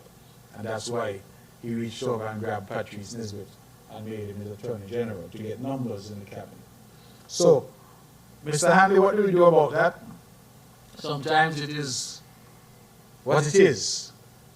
There will come a time, no doubt again, when those seats in Nevis are going to be relevant to forming a government.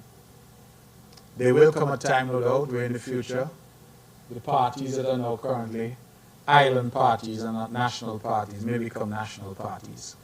So, for example, the CCM or the NRP or whatever may come out of those 2 parties may well start to run candidates all over St. Kitts as well.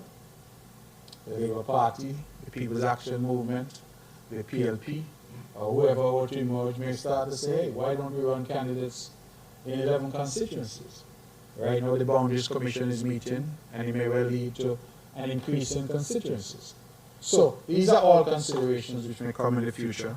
But part of the problem, I think, on the political level is that you now have a situation where in every election, Mr. Hanley, 8 seats are only contested by parties based in St. Kitts, and 3 seats are only contested by parties based in Nevis.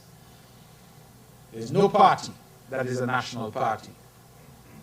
The St. Kitts Labour Party call themselves the St. Kitts Nevis Labour Party. They should take Nevis out the name, because they have nothing to do with Nevis.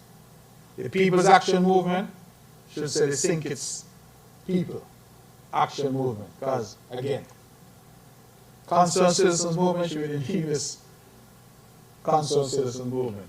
Well, at least NRP is honest, they're the Nevis Reformation Party. Because none of the parties are national. So that, at the start of every election, you already have that inbuilt situation. That unless some party in St. Kitts gets 6 seats, you're going to have that horse trading and that back and forth. You say constitutional reform and whether or not that needs to happen, I agree. It has been talked about a lot, it has not yet happened. And I think it has not happened because it is not something that has excited the attention or any real controversy. And we will wait to see whether or not that can happen. Secession for Nevis. There was a point in my life when I was an avowed secessionist. I think you know that I advocated quite strongly. I think with the benefit of time, and as again, having been in government, and realizing how hostile the world is to small countries, I feel that if we have a chance to make St. Kitts and Nevis the best small island state in the world, we should give it that chance. If, however, that does not work, then it's a matter for the people of Nevis to decide. So, I, for example, do not support the removal of Clause 113 from the Constitution. Some say it ought to be removed. I don't support that because I feel that the people of Nevis should have the opportunity to determine their own destiny if they so choose. What I'm hopeful is that through a relationship, through the tightening of our bonds, through fair share, defined as I tried to define it today, that the people of Nevis and the people of St. Kitts can so live together, work together, function together, build together, that the impetus, the push-pull factors that would have led to the cries of Nevisians to secede, that those will fade. That's what I'm thinking can happen if that relationship. Because when you look at secession, secession has always been a reaction to something. When Mr. Daniel and his team would have led the illegal secession vote, back then the illegal referendum, it was a reaction to the treatment that they were getting from Bradshaw and the Labour Party. In 1996 it was, 1997 when we had the secession vote, it was a reaction to what Nevis was experiencing from the then Denzel Douglas-led Labour Party in government. There was a point some people forget, when under Attorney General Delano Bart, they proposed to pass legislation in St. Kitts that would essentially take over the offshore sector in Nevis. By stroke of the legislative pen, something that we had built, they would just take it over. Say all companies had to be registered last year. And Nevis would have seen millions of dollars wiped out of its economy overnight. So these are the things that we reacted to. It was always a reaction.